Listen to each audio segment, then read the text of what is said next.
Good morning, friends.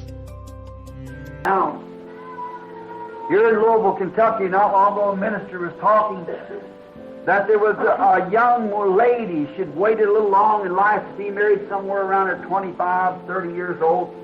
And she was a fine, staunch Christian girl. And there was a certain man in Louisville that wasn't, he hadn't lived such a good life. He had run the dances and roadhouses and so forth, but one day he found pardon for his sins. And he became a real Christian, real staunch Christian.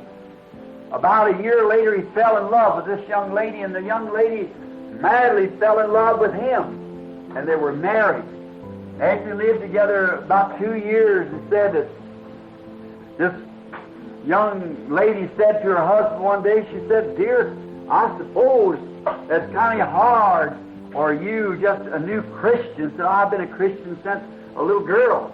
But said, for you, a young Christian, to have to stand all the wiles and temptations that goes with it after you in sin so long. And he said, well, it does become a battle.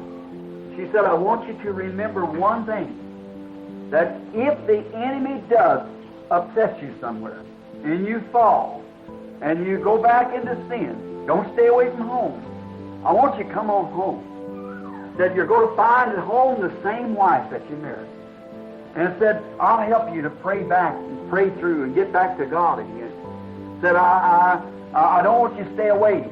Said, look, I married you upon the basis not of what you were, but I married you because I loved you. And she said, no matter what you do, I still love you. I married you because I loved you. And the man that day went to work, was heard repeating it in the place where he was working. He said, now how could a man do anything wrong against something like that? When a woman that loves him so much, and no matter what he did, was willing to come back and take him again and try it again. See, it shows, now you multiply that by billions, and then you have some idea of what the love of God is.